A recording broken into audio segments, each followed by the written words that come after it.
Om Sri Sai Ram. Dhyana Vahini, Chapter-11. Liberation, the goal of meditation. The beneficent and maleficent impulses. The fulfillment of life consists in the realization of the Atma Sakshatkara. To get this realization, one should be entirely free from impulses, vasanas. Liberation, moksha, is, in the true sense of the term, liberation from the bondage of these impulses. These tendencies are of two types, beneficent and maleficent. The beneficent tendencies are saturated with holiness. The maleficent ones feed the mind and make it more and more uncontrollable and unsteady. They spread and strengthen the desire for objective pleasure. If the beneficent impulses, Shubha Vasanas, are encouraged and cultivated, they will not go on multiplying and binding the mind indefinitely. They become fried seeds which will not sprout. If you stick to the beneficent impulses, you can easily acquire knowledge of Brahman, Brahma Jnana. These impulses are characterized by such activities as association with great souls, Mahatmas, reverence for the great, conversation with them, following their advice, charity, fortitude, love, patience, truth, courage, continuance, etc. These are the pure impulses. The impure tendencies lead one to such vices as craving to see things that cater to the lower desires, like cinema pictures, eating dishes that are full of passion, rajasas, like fish and flesh, drinking intoxicants that ruin one's personality by developing anger, delusion, greed, conceit, deceit, hatred, envy, etc. Such impure tendencies are of three types: worldly impulses, scholarly or intellectual impulses, and physical or bodily impulses. The physical impulses make men desire a beautiful physique, a strong sturdy build, a glossy skin that will never be disfigured by wrinkles, and round hard muscles. The scholarly impulses prompt one to crave being known as an unrivaled expert and to crave the defeat of every competitor in the field. And lastly, the worldly impulses make one crave glory, power, personal authority, and pomp. All such desires can be grouped under this head. They are all impulses. They bind you to the wheel of birth and death, samsara, and tie you down to this earth. Destroy ignorance. The gained tree called mind has two seeds, impulse, vasana, and breath, prana. The seed becomes the tree. The tree yields the seed. The breath moves because of the impulses. The impulses operate because of the breath. If one of these is destroyed, so is the other. So if the mind has to be free from their influence, ignorance, Jnana has to be transformed first. Ignorance does not exist alone. It has an offspring, selfishness, ahamkara. That demon, asura, has two children, attachment or attraction, raga and impulse, vasana. That is to say, passion and craving. Passion and craving are closely interrelated. As the passion, so the desire. They are sisters. Through attachment, one gets the feelings of my and mine. The feelings provoke desire, and desires breed worry. Therefore, to remove ego, ahamkara, attachment, and impulse have to be annihilated. That means ignorance has to go, for by that means alone can ego be killed. How to destroy ignorance and develop wisdom? Sujanana. That is the question. The answer is through meditation. The conquest of ignorance, ego, attachment, and impulse brings about liberation, moksha, for the individual jivi. uproot the impulses that make up the mind, and the mind is no more. The one who is a slave to impulses and tendencies, vasanas, is devoid of wisdom, Dhyana. That one is, in truth, a weakling. But let me assure you that there is no cause for alarm. As soon as the impulses are uprooted, that person can earn back the divine nature that was lost by neglect. The impulses invade the realm of heart.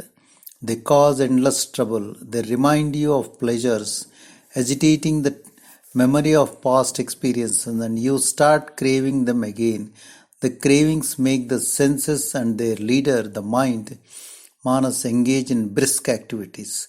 There is no escape for you from this.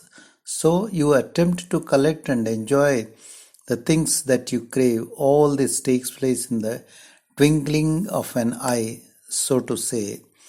The impulses operate so subtly and so powerfully, just as the seed contains within itself the trunk, branches, leaves, flowers, and fruits. So too, all this lies dormant in the impulse. The impulses are the cause of all the objective happiness.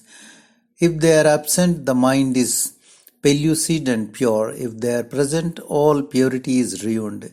They are obstacles in the path of truth, of Atma and immortality. A mind free from impulse is transmuted and is no longer mind.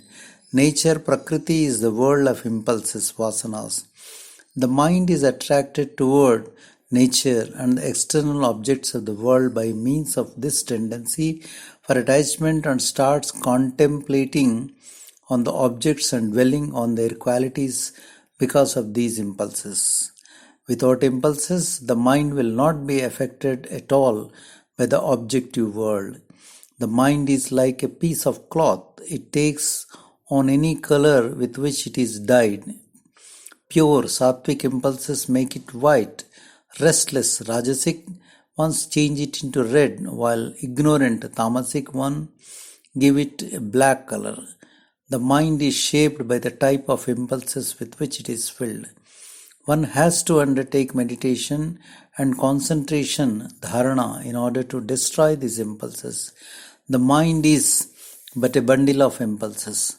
Success in meditation from uprooting impulses.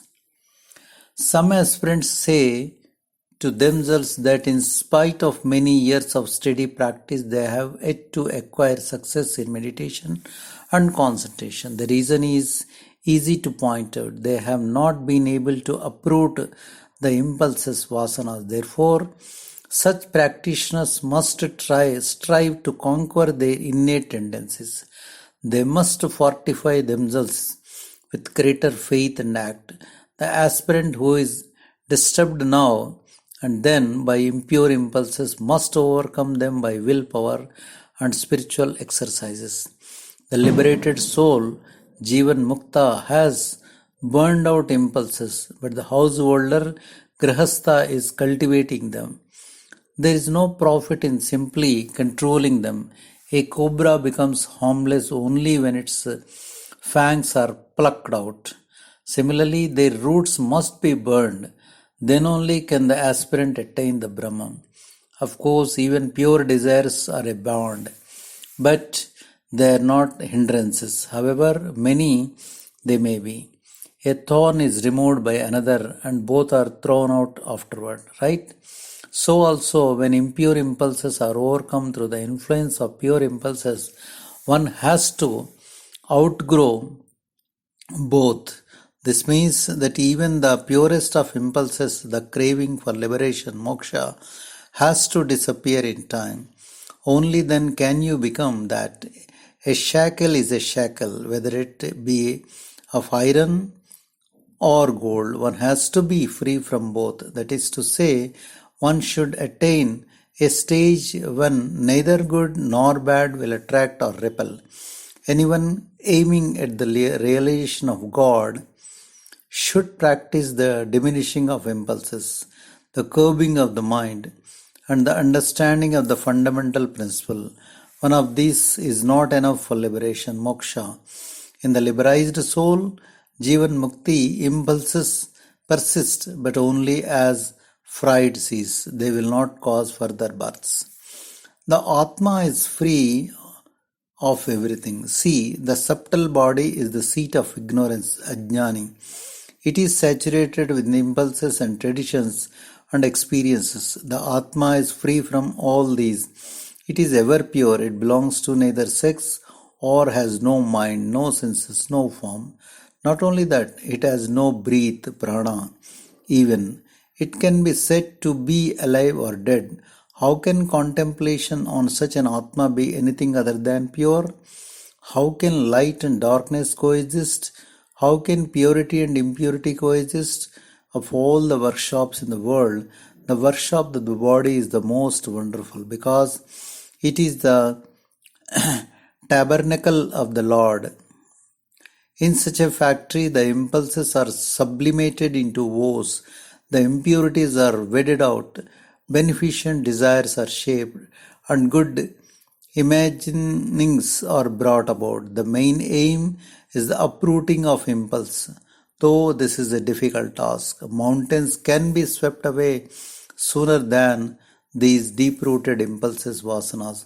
But with willpower and just supported by faith, they can be overcome in a short time. Just do not give up your determination and faith.